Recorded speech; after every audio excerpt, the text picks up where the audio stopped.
बिस्मिल्लाहिर्रहमानिर्रहीम। अस्सलाम वालेकुम। तनवीर अहमद स्पीक चैनल में आपकी खिदमत में एक और लेक्चर के साथ हाजिर हैं। जैसा कि आप जानते हैं कि हमने 9th की फिजिक्स के लेक्चर्स का आगाज़ कर दिया हुआ है। इसके अवाइल में यूनिट 1 को हम रिकॉर्ड करके अपलोड कर चुके हैं। इससे पहले 9th और 10th के इंग्लिश और बायोलॉजी के लेक्चर्स ऑलरेडी रिकॉर्ड करके अपलोड किए जा चुके हैं। इसके साथ अल्लामा इकबाल ओपन यूनिवर्सिटी के बहुत से सब्जेक्ट के लेक्चर्स अपलोडेड हैं। जो अल्लामा इकबाल यूनिवर्सिटी से पढ़े हैं वो अपने उन बुक्स के इंग्लिश BS इंग्लिश और BS उर्दू के लेक्चर अपलोडेड हैं, उनसे मुस्तफ़ीद हो सकते हैं। तो इससे पहले लेक्चर्स का बाकायदा आगाज़ करें। तमाम स्टूडेंट्स जो 9th और 10th के हैं, PTB टेक्स्ट बुक यानी कि Punjab text book board Punjab education जो डिपार्टमेंट है वो पूरे के पूरे ऑल ओवर द डिस्ट्रिक्ट जिन्होंने किताबें वो निसाब में रखवाई हुई हैं वो इससे मुस्तफ़ीद हो सकते हैं।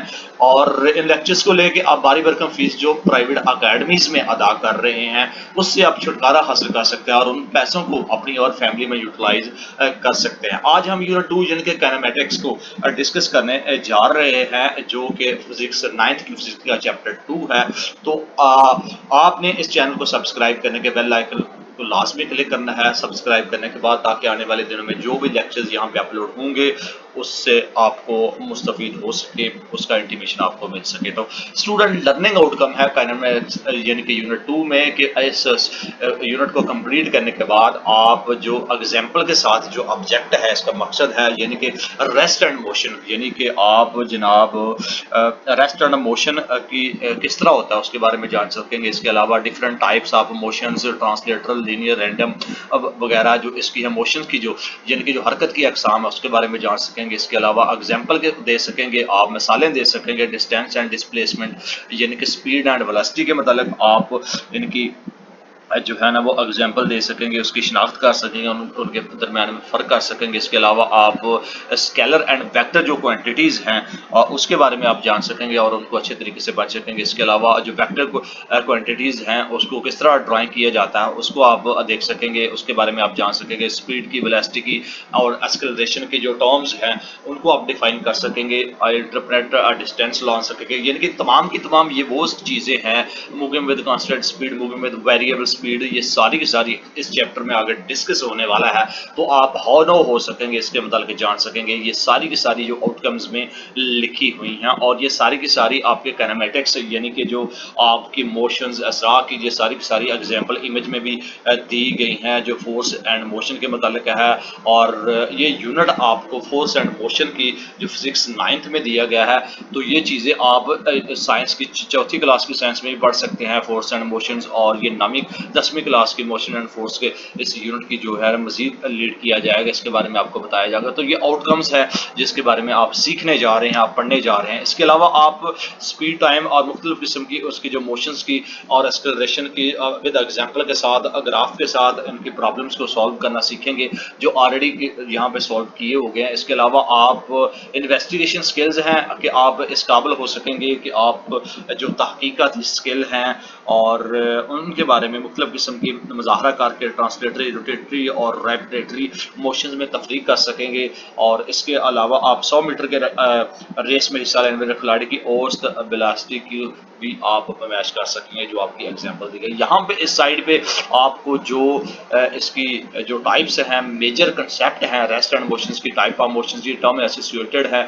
ये तमाम के तमाम जो इस चैप्टर में विद इक्वेशंस यहाँ पे दी गई हैं, तो इसको भी आप देखकर अपने नॉलेज को इनहेंस कर सकते हैं। यानी कि आपके ये सेल्फ एवेल्यूएशंस के लिए यानी कि खुद आप इससे ट्राई कर सकते हैं कि यहाँ पे आप पढ़ने के बाद ये चीज़ें आपको समझ आती हैं कि नहीं आती, आप सेल्फ डिटर्मिनेशन कर सकते हैं कि आपने इसमें क्या सीखा। साइंस, टेक्नोलॉजी और सोसाइटी से जो ताल्लुक है आप इस काबिल हो जाएंगे इसको पढ़ने के बाद, जिसमें पहले है कि the list of the facts varies, इसमें जो मुख्तलिफ ज़राए आमदरफ्त के असरात उससे मतलब आप हिफाजती मालूमात हासिल कर सकेंगे। इसके अलावा हकीकी ज़िंदगी में ग्राफ के स्लोप के इस्तेमाल का इतला कर सकेंगे।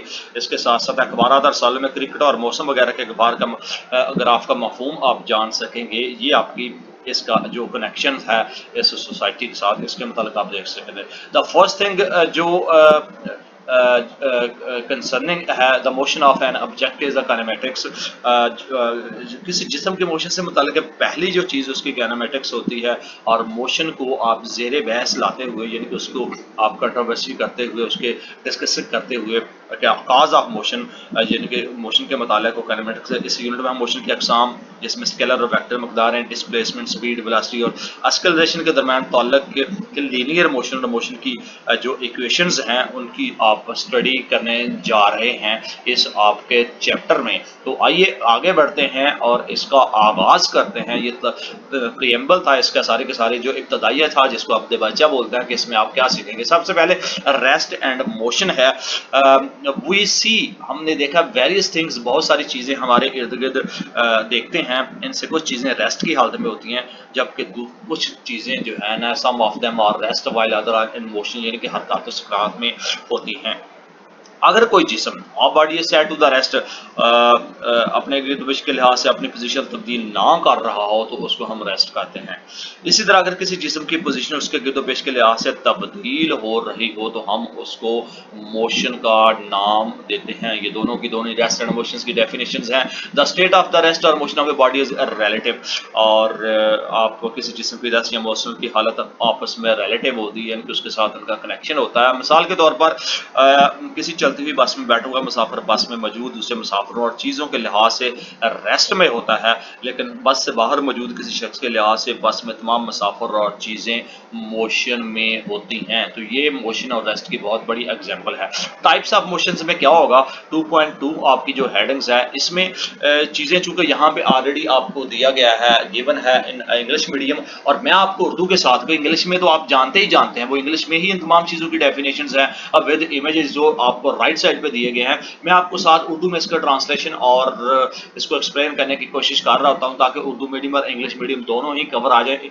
इंग्लिश में तो ऑलरेडी गिवन है, उर्दू का इसके साथ ट्रांसलेशन हो जाएगा तो आपका अंडरस्टैंडिंग का लेवल थोड़ा सा इंक्रीज कर जाता है, और जो आपका यहाँ पे लेवल है 9th और 10th के सब्जेक्ट्स के अकॉर्डिंगली, तो उन चीज़ों को हम देख के यहाँ पे चल रहे होते हैं।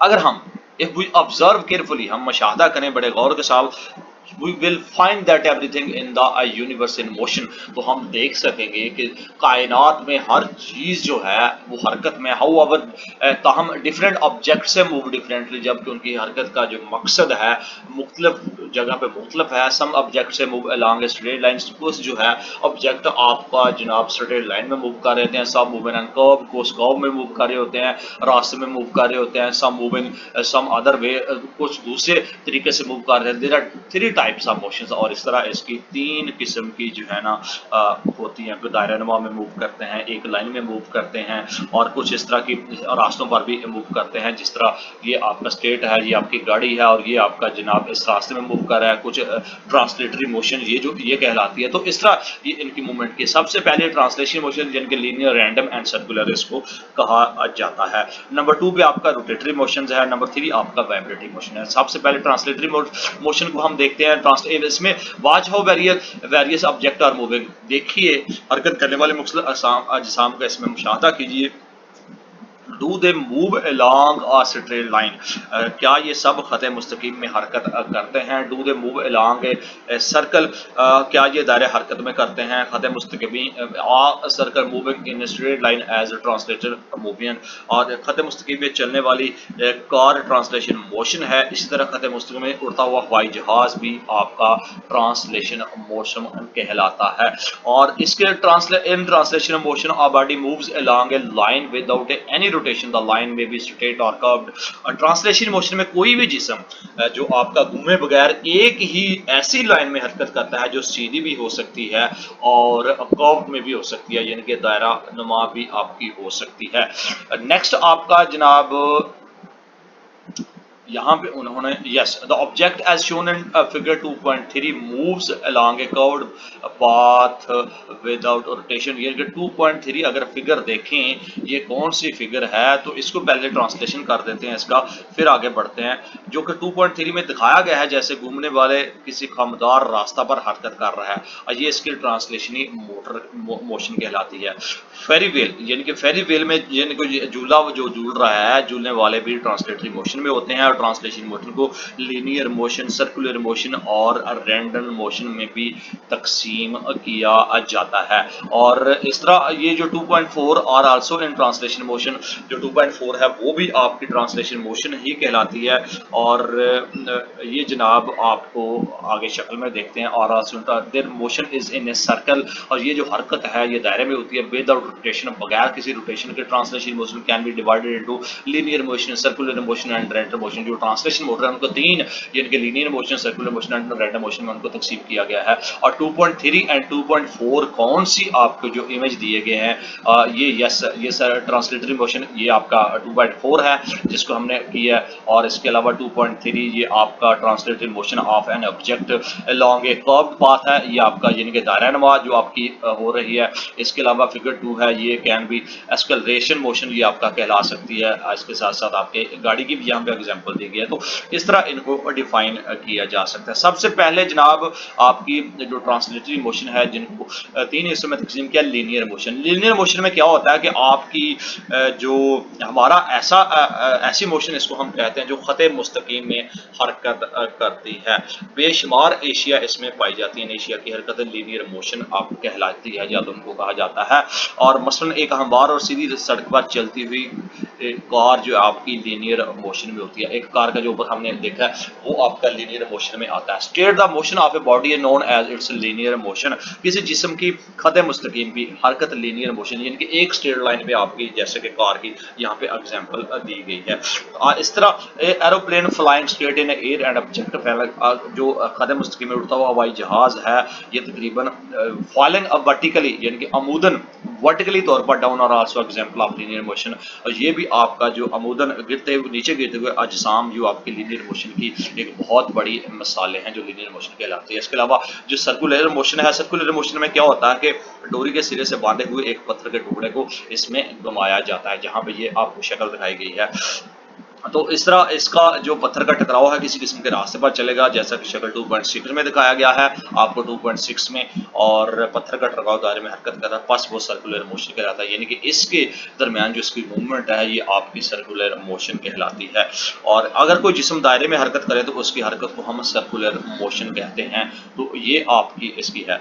इसके साथ साथ जनाब जो 2.7 में आपकी जो है यहाँ पे aeroplane flying straight in air and object flying vertically, ये आपका दूसरा होगा। सॉरी ये वाला फिगर 2.7 में shows a train moving on a circular motion. यहाँ पे जो एक ट्रेन दिखाई गई है 2.7 में, ये एक खिलौना गाड़ी है दिखाई गई सर्कल रास्ते पर चलने वाली बाइसाइकिल या कार सर्कुलर मोशन में भी होती है। सूरज के गिर्द जमीन की गर्दश और जमीन के गिर्द चांद की गर्दश भी आपकी सर्कुलेशन की बहुत बड़ी एग्जाम्पल है।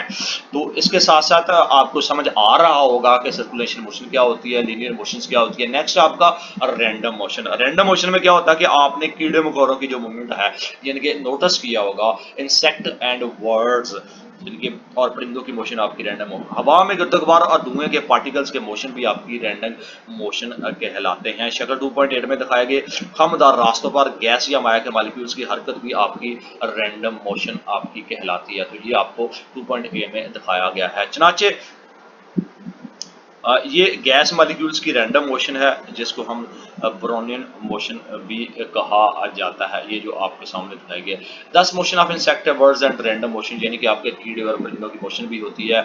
इस तरह जो हवा में स्मोक वगैरह मोशंस वगैरह ये सारी की सारी आपको ये आपकी ब्रोनियन मोशन भी कहलाती है। नेक्स्ट आपका रोटेटरी मोशन। रोटेटरी मोशन में क्या होता है कि किसी लट्टू की मोशन का जायजा अगर आप लेंगे जैसा कि आपको शक्ल में दिखाया गया है, इट्स स्पिनिंग जो आपका एक्सेस साइट में एक्सेस साइज में जो यहाँ पे आपकी जो मूवमेंट है लट्टू के पार्टिकल दायरे में जो हरकत करते हैं, लिहाजा पार्टिकल इनफरादी तौर पर सर्कुलर मोशन में होते हैं। क्या लट्टू भी सर्कुलर मोशन में होता है? शक्ल जो आपकी 2.9 में आपको दिखाया गया है इसमें जो चीज़ दिखाई गई है लट्टू अपने एक्सेस के गिर्द घूम रहा है। जो आपका एक्सेस है यानी कि जो उसका महवर है उसी के दौरान घूम रहा है, तो इसको हम रोटेटरी मोशन कहते हैं। इसके अलावा 2.9 में जो चीज़ें दिखाई गई हैं जो किसी जिस्म का एक्सेस वो लाइन होती है जिसके इर्द गिर्द जिस्म घूमता है। सर्कुलर मोशन में वो पॉइंट जिसके गिर्द जिस्म को जिसको घूमता है जिस्म से बाहर होता है। जब रोटेटरी मोशन में वो लाइन जिसके गिर्द जिस्म घूमता है, जिस्म के अंदर से गुजरती है, तो उसको हम भी रोटेटरी मोशन। क्या आप अपनी उंगली पर गेंद को घुमा सकते हैं? Can you spin A ball it's after your finger? तो इस तरह आप किसी जिस्म को अपने एक्सेस के गिर्द घूमना रोटेटरी मोशन कहलाता है। Can you point out some differentiation in circular rotatory motion? क्या आप सर्कुलर मोशन और रोटेटरी में मजीद फर्क की निशानदही कर सकते हैं? तो इसमें अगर आप देखेंगे तो मोशन ऑफ ए व्हील, यानी कि जो पहिए की अपनी एक्सेस के गिर्द मोशन और गाड़ी के स्टीयरिंग व्हील की मोशन और रोटेटरी मोशन की एक बहुत बड़ी मिसालें हैं।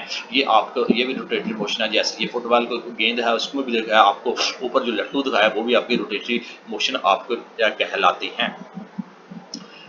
ज़मीन की इसके साथ साथ जो आपकी ज़मीन की सूरज का गिर्द सर्कुलेशन मोशन है, ना कि स्पिनिंग या रोटेटरी मोशन। ताम जिंदगी ज़मीन की अपने जियोग्राफिक एक्सेस के गिर्द मोशन जो दिन और रात का बायस बनती है, रोटेटरी मोशन होती है। रोटेटरी मोशन की कुछ मिसालें मजीद आप सोच के अपने इन तमाम चीज़ों को आप समझ सकते हैं, ताकि आपका रोटेटरी मोशन का मुकम्मल तौर पर आइडिया हो सके। वाइब्रेटरी मोशन, वाइब्रेटरी मोशन जैसा कि आपको ये शक्ल 2.11 में दिखाया गया है, पेंडुलम किस तरह मूवमेंट करता है, या एक झूला जो जिसमें बच्चा झूल रहा है, वाइब्रेटरी मोशन की एक बहुत बड़ी एग्जांपल है। इसको अगर हम डिफाइन करेंगे तो फर्ज करें कि बच्चा झूले में बैठा है। अब मैं इसका ट्रांसलेशन कर रहा हूँ, जैसे कि शक्ल 2.10 में दिखाया गया है। जैसे झूले को धकेला जाता है, ये अपनी दरमियानी ये वस्ती पोजीशन से आगे पीछे हरकत करता है, यानी कि टू एंड फ्रो मोशन करने लगता है। बच्चे की मोशन अपने आप को बार बार झूले के साथ एक इंतहा से दूसरी इंतहा तक दोहराती है, ये स्विंग करती है। किसी जिस्म की अपनी वस्ती पोजीशन से आगे पीछे दोहराई जाने वाली जो मोशन होती है उसको हम वाइब्रेटिव मोशन कहते हैं, यानी कि to and fro motion of a body, यानी कि एक जगह से दूसरी जगह जो आपकी मोशन है, एक पोजीशन से दूसरी पोजीशन की वस्ती पोजीशन में, तो वो आपकी वाइब्रेटिव मोशन कहलाता है। फिगर 2.11 में शोज जो आपका पेंडुलम है, जो एक दिखाया गया है, इसकी अपनी वस्ती पोजीशन से आगे पीछे दोहराई जाने वाली मोशन भी आपकी वाइब्रेशन मोशन कहलाती है। ये दोनों की दोनों चीज़ों को हम एक्सप्लेन कर रहे हैं और आपको ट्रांसलेशन करके बता रहे हैं। हम अपने इर्द गिर्द में वाइब्रेशन मोशन की बेशुमार मिसालें तलाश कर सकते हैं। आइए बच्चों को सी सा पर बैठा हुआ देखें, जैसा कि शक्ल 2.12 में दिखाया गया है। सी सा पर खेलते हुए बच्चों की जो मोशन को क्या नाम देंगे? ये वाइब्रेटिव मोशन है। झूले में लेटे हुए बच्चे की झूले के साथ जो आपकी मोशन है, यानी कि आप ये आपके सामने सीसा है, इसको भी हम 2.12 में जो दिखाया गया है, यानी कि एक क्रैडल जो क्रैडल मूवमेंट है, टू एंड फ्रो, जो एक सतह से दूसरी जगह मूव होती है। ये वाइब्रेटरी झूले में लिपटे हुए बच्चे की झूले के साथ आगे पीछे दोहराई जाने वाली मोशन यकजहती हुई, यानी कि आपकी इलेक्ट्रिक बेल के हथौड़े की मोशन और किसी सितार के तार की मोशन वाइब्रेटेड मोशन की चंद मजीद जो आपकी मिसालें दी गई हैं। यहाँ पे कुछ मुख्तसर चीज़ें हैं, किसी जिस्म कब रेस्ट में होता है, किसी जिस्म की मिसाल जो यकवक्त रेस्ट और मोशन में होता है, ये आपको दिखाई गई है। जो हम ऊपर जो आपका मोशन एंड रेस्ट की डेफिनेशन कर चुके हैं, ये उस नॉलेज को इन्हेंस करने के लिए मजीद ये चीज़ें यहाँ पे दी गई हैं। आगे बढ़ते हैं ताकि आपका मजीद को 1-2 सेकंड या मिनट ज़ाया हुए बगैर आगे। स्केलर्स एंड वेक्टर्स क्या होते हैं? स्केलर्स एंड वेक्टर फिजिक्स में हमारा वास्ता मुख्तलिफ किस्म की जो मकदार है, यानी कि क्वांटिटी, मसलन लंबाई, मास, वॉल्यूम, डेंसिटी, स्पीड, फोर्स वगैरह से पढ़ता है, हम उन्हें स्केलर्स और वेक्टर में तकसीम करते हैं। सबसे पहले है स्केलर्स। स्केलर्स में क्या होता है? फिजिक्स में हमारा वास्ता मुख्तलिफ ऐसी मकदारें जिनका मुकम्मल इजहार उनकी मैग्नीट्यूड यानी कि मकदार से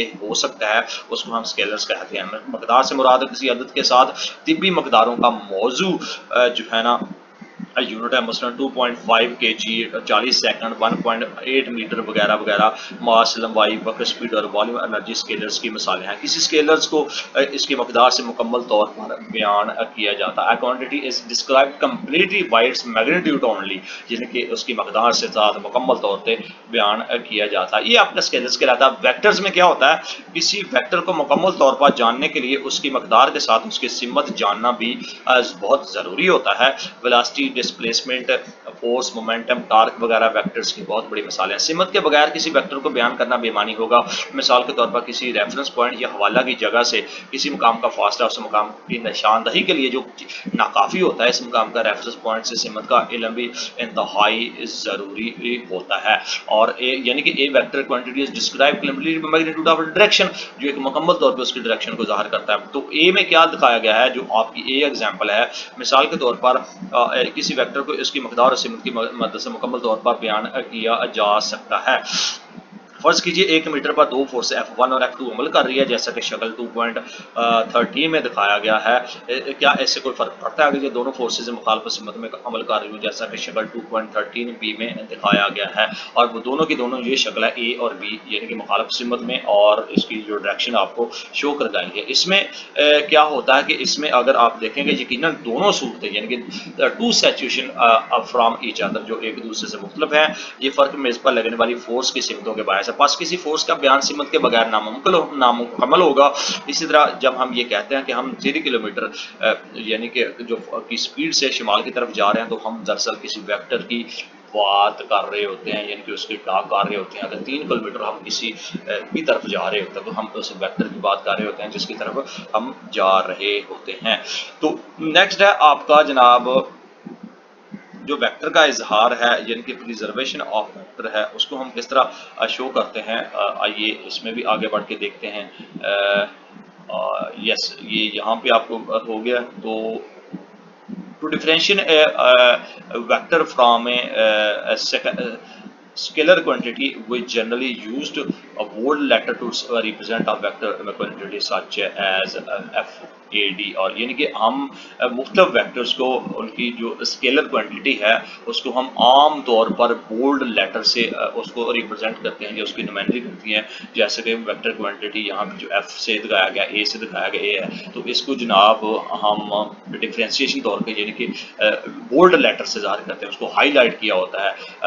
और वार आयरो यानी कि या हम तीर के साथ उसको उसके इमल के साथ ज़ाहिर करते हैं, जैसे FAD और FND इस तरह ज़ाहिर किया था। और ये आपको यहाँ पे दिखाया गया है जो आपको 2.4 में जियोग्राफिकल रिप्रेजेंटेशन ऑफ वेक्टर है। वेक्टर को हम इस तरह शो करके इन तमाम चीज़ों का इजहार कर सकते हैं। तो सो ग्राफिकल या वेक्टर कैन बी रिप्रेजेंटेड, और ग्राफिक तौर पर जब हम वेक्टर को रिप्रेजेंट कर रहे होते हैं यानी उसकी नुमाइंदगी शो कर रहे हैं, line segment with an arrow head, और एक जो है ना वो तीर का जो एक हेड होता है निशान के साथ वेक्टर की सिमत को ज़ाहिर करता है, जैसा कि 2.14 में दिखाया गया है। ए बी जिसके सिरे बी पर तीर का निशान है, वेक्टर ए जो है ना आपका बी को ज़ाहिर करता है, और खत ए बी की लंबाई किसी मुंतज़िम स्केल पर वेक्टर बी की मकदार को ज़ाहिर करती है, जबकि ए से बी की जानब जो खत है वो इसकी सिमत वेक्टर बी की सिमत को ज़ाहिर करता है। ये आपको यहाँ पे दिखाया है। यहाँ पे एक एग्जाम्पल आपको दी गई है, शिमाल मशरक़ की जानब अमल करने वाली जो 80 यानी कि 80 एन जो acting towards north of east को जनाब फोर्स को यानी कि 80 की फोर्स को नुमाइंदा लाइन से ज़ाहिर कीजिए। यहाँ पे अगर हम इस चीज़ को ज़ाहिर करेंगे प्रैक्टिकली, तो यहाँ पे 2-3 एग्जाम्पल यहाँ पे दी गई हैं, ये आपको बता के 2.15 में यहाँ पे दिखाया गया है। तो इसको हमने किस तरह ड्रा करना है, ये पहला स्टेप आपका ये होगा। एक अमूदी खत खींचे जिनमें से एक उफ़क़ी दूसरा अमूदी। उफ़क़ी खत मशरक़ मगरब और अमूदी खत शिमाल जनूब की सिमत ज़ाहिर करता है, जैसा कि शक्ल 2.15 में दिखाया गया है। तो ये आपकी शक्ल है, तो इसको ज़ाहिर करते हैं। स्टेप 2 में हमने क्या करना होता है, दिए गए वेक्टर की नुमाइंदा लाइन खींचने के लिए आप मुनासिब स्केल मुंतखब कीजिए। स्केल में जो मुंतखब की गई है उसके मुताबिक 1 सेंटीमीटर लंबाई का खत यानी कि 20N जो फोर्स की नुमाइंदगी करेगा, यानी कि 20N जो फोर्स की नुमाइंदगी आप यहाँ पे जो आपने दिखानी है, ये आपका एक स्केल जो आपका दिखाया गया है, जो आपको यहाँ पे आपने फोर्स आपने दिखानी है। तीसरा मरहला वेक्टर की सिमत में स्केल के मुताबिक एक खत खींचेंगे, और इस मिसाल में शिमाल की मशरक यानी कि हमने क्या करना, ओ ए यानी कि ओ और ए, ये जब खींचेंगे तो ओ ए खत कहलाएगा और दिए गए वेक्टर की नुमाइंदा लाइन को ज़ाहिर करेगा। और ये हम लाइन खींचेंगे तो ये आपका ज़ाहिर करेगा, और इसके साथ साथ जनाब इसकी जिसकी लंबाई आपकी 4 सेंटीमीटर होगी, ये आपकी 4 सेंटीमीटर लंबाई होगी। नंबर 4 में आपका क्या होगा कि खत ओ ए जो है, यानी कि ओ ए जो आपका है वो ए तीर का निशान लगाएगा, यानी कि ए यहाँ पे लग गया और ये तीर का निशान लग गया, और इस तरह खत ओ ए में दिए गए वेक्टर की नुमाइंदा लाइन को ज़ाहिर करेगा, यानी कि शिमाल मशरक़ की तरफ सिमत में अमल पैरस 80N यानी कि फोर्स को ज़ाहिर आपका करेगा। और ये आपका यहाँ पे चीज़ें जाएंगे। 4 स्टेप है जिसके थ्रू आपका ये एग्जाम्पल का हल आपको मिलता है। तो इस तरह इसको आप मेमोराइज करके आप अपने नॉलेज में एनहेंस कर सकते हैं। मजीद है आपका टर्म्स एसोसिएटेड विद मोशंस, यानी कि मोशन के साथ जो इस्लाहात हैं उसका मतलब क्या चीज़ें होती हैं कि when dealing with motion, motion के मामला तय करते हुए हम मुख्तलिफ इस्लाहात से मुतारफ होते हैं। मसलन किसी जिस्म की पोजीशन तय करना, फासला, उसकी स्पीड वगैरह। आइए इनमें से चंद इस्लाहात की तशरीह करते हैं जिनका ताल्लुक मोशन से मुतल्लक है, यानी कि उसकी एसोसिएशन टर्म्स विद मोशंस है। सबसे पहले है पोजीशन। पोजीशन किसी जगह या पॉइंट के जो मखसूस मकाम या रेफरेंस पॉइंट होता है, उससे फासला और सिमत उसकी जगह की पोजीशन कहलाती है। रिपीट अगेन, किसी जगह या पॉइंट, किसी मखसूस मकाम का जो रेफरेंस पॉइंट होता है उसके साथ जो फैसला और सिमत उसकी जगह की पोजीशन कहलाती है। मिसाल के तौर पर आप अपने घर से स्कूल की पोजीशन बयान करना चाहते हैं। आइए स्कूल को ऐसा और घर को ऐसे ज़ाहिर करते हैं। आपके घर से आपके स्कूल की पोजीशन की नुमाइंदगी एक सीधी लाइन यानी कि एच एस करेगी और इसकी सिमत एच से एस की तरफ जो होगी, जैसा कि शक्ल 2.6 में दिखाया गया है, वो आपकी पोजीशन कहलाएगी, यानी कि यहाँ से यहाँ तक जो आपकी वो आपकी पोजीशन कहलाएगी। नेक्स्ट आपका डिस्टेंस एंड डिस्प्लेसमेंट। इसमें क्या होता है कि जो शक्ल आपको 2.17 में दिखाई गई है, ये आपके खामदार रास्ता को ज़ाहिर करती है, जिसमें पॉइंट ए और बी के दरमियान रास्ता की लंबाई एस है, इसलिए एस को ए और बी के दरमियान फासला कहा गया है। यानी कि ये आपका फासला है ए और बी के दरमियान, जो यहाँ पे जो इसकी मूवमेंट है, डिस्टेंस एंड डिस्प्लेसमेंट है, इसको रास्ता कहा गया। यानी कि दो पॉइंट्स के दरमियान जो रास्ता है और लंबाई है, उनके दरमियान जो चीज़ें होती हैं वो फासला कहलाती हैं। इसके साथ साथ फर्ज कीजिए कोई जिस्म खामदार रास्ता पॉइंट ए से बी पॉइंट तक हरकत करता है, यानी कि यहाँ से यहाँ तक हरकत करता है, और ये नीचे इसको एक्सप्लेन किया गया है, इसको ट्रांसलेट किया गया है। पॉइंट ए और बी को खत मुस्तकिम से मिलाइए, ये यहाँ से यहाँ तक जब मिला दिया तो खत मुस्तकिम ए बी पॉइंट्स और ए और बी के दरमियान कम तरीन फासला को ज़ाहिर करता है। यहाँ से आपको लगेगा ये कम तरीन फासला हो रहा है, इस कम से कम फासला को हम मकदार को डी और इसके सिमत ए से बी की जानब है। किसी खास सिमत में ये कम से कम फासला आपकी डिस्प्लेसमेंट कहलाता है। ये वेक्टर मकदार है, इसे हम डी से ज़ाहिर करते हैं, यानी कि डिस्प्लेसमेंट और फासला इसको कहा जाता है। तो ये चीज़ें यहाँ से ज़ाहिर हो रही हैं। दो पॉइंट्स के दरमियान कम से कम फासला, यानी कि दो चीज़ों को ए और बी के दरमियान जो फासला है उसको हम डिस्प्लेसमेंट का नाम देते हैं। नेक्स्ट आपका speed and velocity. Speed and velocity में क्या होता है, आप अगर आप देखेंगे तो किसी मुतहरक जिस्म की स्पीड से हमें क्या मालूमात हासिल होती हैं, और किसी जिस्म की स्पीड वो शरह है जिससे वो हरकत कर रहा होता है। दूसरे अल्फाज में किसी मुतहरक जिस्म का अकाई वक्त में तय करता फासला स्पीड कहलाता है। अकाई वक्त 1 सेकंड, 1 घंटा, 1 दिन या 1 साल भी आपका हो सकता है जिसमें वो मूवमेंट हो रही होती है, यानी कि किसी the distance covered by an object, किसी जिस्म के अकाई वक्त में तय करता जो फासला होता है उसको हम स्पीड का नाम देते हैं। और स्पीड को मजीद हम किस तरह डिनोट कर सकते हैं, ये आपकी स्पीड है, डिस्टेंस कवर है, इज ओवर बाई टाइम, जितना भी है, यानी कि distance is equal to speed multiply by time, या हम जो स्पीड है उसको इज इक्वल टू आपका जो डिस्टेंस है और आपकी जो स्पीड है इसको टाइम के साथ भी, ये तीनों की तीनों आपकी मसबातें यहाँ पे ज़ाहिर हो रही है। यहाँ जो एस है जिस्म का तय करता फासला है, और वी जो है उसकी स्पीड, और टी जो है वो टाइम को ज़ाहिर कर रहा है। चूँकि फासला एक स्केलर मकदार में होता है, इसकी स्पीड भी स्केलर होती है। सिस्टम इंटरनेशनल में स्पीड का यूनिट मीटर पर सेकंड दिखाया गया है या होता है। तो इसके साथ साथ यूनिफॉर्म स्पीड क्या होती है उसको हम देखते हैं। यूनिफॉर्म स्पीड में इन इक्वेशन 2.1, यानी कि आपने देखा ही होगा कि 2.1 में जो मसबात टी है, यानी कि जो टाइम है, वक्त है, उसके दौरान जिस्म की जो स्पीड है जिसको हम वी से ज़ाहिर करते हैं, क्योंकि वक्त टी के दौरान जिस्म की स्पीड तब्दील भी हो सकती है। ताहम अगर स्पीड तब्दील ना हो रही हो और उसकी मकदार यूनिफॉर्म है तो जिस्म की स्पीड को हम यूनिफॉर्म स्पीड का नाम देते हैं। एक जिस्म यूनिफॉर्म स्पीड से हरकत करे अगर वक्त के मसावी वक्तों में उसका तय करदा फासला बराबर हो, यानी कि वक्त के साथ साथ उसका तय करदा फासला उसके बराबर हो, और ख़ास वक़्त के ये वक्फ़े कितने ही मुख्तसर क्यों ना हों, तो उसको हम यूनिफॉर्म स्पीड का नाम देते हैं। इसके साथ साथ वेलोसिटी क्या होती है, वेलोसिटी ना सिर्फ हमें स्पीड बताती है बल्कि वो सिमत भी बताती है जिसमें जिस्म हरकत कर रहा हो। वेलोसिटी एक वेक्टर मकदार है और उसको हम किस तरह ज़ाहिर करते हैं, वो इस तरह है। Velocity displacement is over taken time over, और या उसको हम वी से ज़ाहिर करते हैं, या हम डी इज ओवर डी और वी, इसको इस तरह भी ज़ाहिर किया जा सकता है। यहाँ जो here is a D is a displacement है, वक़्त और V वेलोसिटी को ज़ाहिर करते हैं। ऐसे यूनिट्स में जो वेलोसिटी का यूनिट है वही स्पीड का यूनिट होता है, यानी कि मीटर पर सेकंड के नाम से इसको डिनोट किया जा सकता है। इसके साथ साथ नेक्स्ट आपका यूनिफॉर्म वेलोसिटी, यानी कि यूनिफॉर्म स्पीड अलग है, यूनिफॉर्म वेलोसिटी अलग है। इन इक्वेशन 2.2, अगर 2.2 में जो ऊपर दी गई है उसको हम देखेंगे तो जिस्म की औसत वेलोसिटी जो v है उसकी वजह से ये है कि वक्त के वक्फा टी के दौरान जिस्म की वेलोसिटी में तब्दीली भी हो सकती है, ताहम अक्सर जिस्म की स्पीड और मोशन की सिमत तब्दील नहीं होती। ऐसी सूरत में जिस्म यूनिफॉर्म वेलोसिटी से हरकत कर रहा होता है, यानी कि वक्त के किसी भी वक्फे दौरान वेलोसिटी की मकदार और सिमत एक ही रहती है। इसको हम यूनिफॉर्म वेलोसिटी का नाम देते हैं। किसी जिस्म की वेलोसिटी जो यूनिफॉर्म होती है, अगर वक्त के मसावी वक्र में उसका डिस्प्लेसमेंट यूनिफॉर्म हो, खा वक्त के ये फासले कितने ही कम ना हो, यूनिफॉर्म वेलोसिटी आपकी कहलाती है। एग्जाम्पल 2 है, एक खिलाड़ी जो आपको 12 सेकंड में 100 मीटर की दौड़ मुकम्मल करता है, इसकी औसत स्पीड मालूम कीजिए।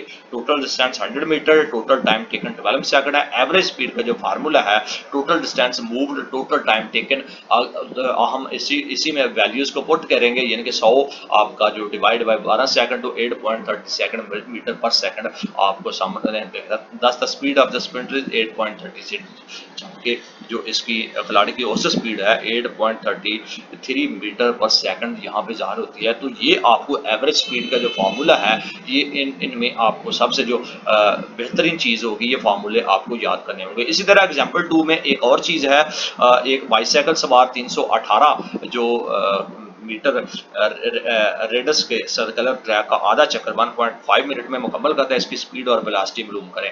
ट्रैक का जो आपका है 318, टाइम टेकन है 1 minute 30 second, distance cover by जो इसका जो आपका है, यानी कि ये आपको pi is equal to radius और मतलब मल्टीप्लाई बाय रेडियस। तो यहाँ पे आपका डिस्प्लेसमेंट, ये आपका फासला यानी कि सेकंड आर से आपको ज़ाहिर किया जाएगा, यहाँ पे जो किया गया। इसी तरह जो 2 मल्टीप्लाई 30 मीटर, तो ये इसका 636 आपका मीटर जो आपकी डिस्प्लेसमेंट होगी। स्पीड को अगर हम ज़ाहिर करेंगे तो speed is equal to distance over time. तो इसका जो 999 जो आपका मीटर आपका आ रहा है, उसको हम 90 सेकंड के साथ जो यहाँ पे टाइम दिया गया है 1 मिनट में कितने सेकंड होते हैं, तो इनको यहाँ पे जो निकाला गया है उसके साथ मल्टीप्लाई करेंगे तो आपका ये यहाँ पे रिप्लाई बनता है। ये आपकी सेकंड यहाँ पे एग्जांपल है स्पीड और वेलोसिटी के अगेंस्ट। इसी तरह अगर और भी चीज़ें हैं, ये वेलोसिटी को निकालने के लिए आपका जो फार्मूला डिस्प्लेसमेंट, और ये आपको फार्मूला याद करके उन्हीं फार्मूलों को उनकी जो वैल्यू है आप पुट करेंगे तो आपका जो रिजल्ट आपके सामने होगा। नेक्स्ट है आपका डिस्प्लेस, आपका एक्सेलरेशन। एक्सेलरेशन में क्या होता है, जिसको हम इसरा भी कहते हैं। एक्सेलरेशन, किसी जिस्म में एक्सेलरेशन कब होता है, अक्सर जिस्म की जो वेलोसिटी है तब्दीली हो जाती है। वेलोसिटी में ये तब्दीली उसकी मकदार या सिमत या दोनों का बायस होती है। वेलोसिटी में तब्दीली एक्सेलरेशन का बायस बनती है। बस एक्सेलरेशन की तरीक यूं की जा सकती है, एक्सेलरेशन इज किसी जिस्म की वेलोसिटी में तब्दीली की शरह को एक्सेलरेशन कहते हैं, यानी कि एक जगह से दूसरी जगह जो मूवमेंट होती है, एक्सेलरेशन होती है, जो तब्दीली होती है, उसको हम एक्सेलरेशन कहते हैं। इसका फार्मूला क्या है, acceleration is equal to velocity में तब्दीली और over time acceleration of final velocity minus initial velocity over by taken time, और इसको इन अलामात से भी ज़ाहिर करते हैं। यहाँ जो ए है वो एक्सेलरेशन और वी आई यानी कि इब्तदाई वेलोसिटी है, और वी एफ आखिरी वेलोसिटी और वक्त को टाइम टी से ज़ाहिर किया जाता है। और सिस्टम इंटरनेशनल यूनिट में जो इसका यूनिट का इकाई है वो मीटर पर सेकंड, यानी कि इसको मीटर पर सेकंड फी सेकंड से हम इसको ज़ाहिर करते हैं। यूनिफॉर्म एक्सेलरेशन क्या होती है, इसमें क्या होता है यूनिफॉर्म एक्सेलरेशन में, तो डियर स्टूडेंट जो आपकी एवरेज एक्सेलरेशन है, यानी कि आपका जो मसावात 2.3 में जो चीज़ें आपको दिखाई गई हैं, अगर आप 2.3 आप देखेंगे, मैं इसको एक्सप्लेन कर रहा हूँ। 2.3 को ढूंढते फिर आपका 1-2 मिनट ज़ाया हो जाएगा, तो इसी चीज़ को हम मैं एक्सप्लेन करता हूँ कि आप एक्सेलरेशन ए यानी कि वक्त टी के दरमियान जो किसी जिस्म की औसत एक्सेलरेशन होती है, आइए वक्त टी को मुख्तलिफ वक्त में तकसीम करें। अगर इन वक्तों के दौरान वेलोसिटी में तब्दीली की शरह एक जैसी रहे तो एक्सेलरेशन भी यूनिफॉर्म रहेगा। ऐसा जिस्म यूनिफॉर्म एक्सेलरेशन में तब्दील हो जाता है, ये उसको कहा जाता है। यहाँ पे अगर किसी जिस्म की वेलोसिटी वक्त के मसावी वक्फों में एक ही जितनी तब्दील हो, खा वो ये वक्फे कितने ही छोटे क्यों ना हो, तो इस सूरत में एक्सेलरेशन को यूनिफॉर्म एक्सेलरेशन का नाम दिया जाता है। तो ये आपकी यूनिफॉर्म एक्सेलरेशन कहलाती है। इसके साथ साथ जो किसी जिस्म का एक्सेलरेशन पॉजिटिव होता है, यानी कि पॉजिटिव होता है अगर वक्त के साथ साथ उसकी वेलोसिटी बढ़ रही हो, यानी कि उसकी स्पीड अगर बढ़ रही है, वेलोसिटी बढ़ रही है, पॉजिटिव एक्सेलरेशन की सिमत वही होती है जिसमें जिस्म बगैर किसी सिमत तब्दीली की हरकत कार होता है। किसी जिस्म का एक्सेलरेशन नेगेटिव होता है अगर वक्त के साथ साथ उसकी वेलोसिटी भी कम हो रही होती है। नेगेटिव एस्केलेशन की सिमत के मुखालिफ होती है, जिसमें जिस्म हरकत कर रहा हो। नेगेटिव एस्केलेशन को हम रिटार्डेशन का नाम भी देते हैं या डिसेक्रेशन का नाम भी हम देते हैं। जैसा कि एग्जाम्पल 2.4 में आपको दिया गया है कि एक कार जो रेस्ट की हालत से हरकत करना शुरू करती है और 8 सेकंड में उसकी जो वेलोसिटी है 20 मीटर पर सेकंड हो जाती है। इसका एक्सेलरेशन आप मालूम करें। इनिशियल वेलोसिटी है जो v है या फाइनल जो वेलोसिटी है 20 centimetre, time taken over 8 second यहाँ पे जो दिखाया गया है। और ये आपको इस फार्मूले के साथ एक्सेलरेशन जो आपकी इब्तदाई वेलोसिटी है माइनस आखिरी वेलोसिटी और टाइम के साथ उसको हम जो है ना डिवाइड करेंगे तो आपका एक्सेलरेशन आपके सामने होगा। यहाँ पे आपने फार्मूले याद करने हैं जैसा कि 2.5 में है, इसी तरह यहाँ पे आपको फार्मूला आपने लगाना है और वैल्यूज को पुट करना है। तो आपको ऑलरेडी हल दिया गया है तो इसको आपने याद करना है इन तमाम चीज़ों को। तो डियर स्टूडेंट, ये था आपका यूनिट 2 के लेक्चर्स का पार्ट 1। सेकंड पार्ट में हम ग्राफिकल एनालिसिस ऑफ मोशंस का जो हरकत है उसको ग्राफिकल वे में हम देखेंगे। उसके साथ फिर हाजिर होंगे, यानी कि मोशन का ग्राफिकल तजज़िया हम करेंगे, एनालिसिस करेंगे। तो ये आपका यूनिट 2 यानी कि जिसमें हमने काइनेमेटिक्स को डिस्कस किया उसके लेक्चर्स का पार्ट 1 था। काइनेमेटिक्स का पार्ट 2 के साथ फिर हाजिर होंगे। तो ऐसे स्टूडेंट जिन्होंने अभी अभी ज्वाइन किया है और 9th और 10th के स्टूडेंट है, आने वाले दिनों में आपको केमिस्ट्री और कंप्यूटर साइंस के लेक्चर्स भी आपको यहाँ पे मिलेंगे। बायोलॉजी और इंग्लिश के ऑलरेडी अपलोडेड हैं, फिजिक्स के आपके कंटिन्यू हैं। तो आप इन तमाम लेक्चर से फ्री ऑफ कॉस्ट आपको A to Z जो पूरे का पूरा चैप्टर है उसको डिफाइन करके यहाँ पे बताया जाता है। तो आप बारी बरकम जो आप फीसें अदा करते हैं डिफरेंट अकेडमी से, उससे आप छुटकारा हासिल करें। सेम उसी चीज़ों को, उसी पैटर्न को, यानी कि ऑल ओवर द जो चैप्टर है, ऑल ओवर द यूनिट, तमाम चीज़ें यहाँ पे डिस्क्राइब की जाती हैं। तो आप उन पैसों को इस चैनल को सब्सक्राइब करने के बाद बचा सकते हैं और उन पैसों को किसी और अपनी फैमिली के कामों में लगा सकते हैं। तो इस चैनल को सब्सक्राइब करके बेल आइकन को लास्ट में क्लिक करें ताकि आने वाले में तमाम के तमाम लेक्चर आपकी ईमेल आईडी पे उसका इंटीमेशन मिल सके और आप उससे मुस्तफीद हो सकें। इसके साथ ही हमें दीजिए इजाज़त हमारी तरफ से। अल्लाह हाफ़िज़। सेकंड पार्ट के साथ लेक्चर के फिर हाजिर होंगे जिसमें ग्राफिकल एनालिसिस ऑफ मोशंस को डिस्कस किया जाएगा। हमारी तरफ से अल्लाह हाफ़िज़।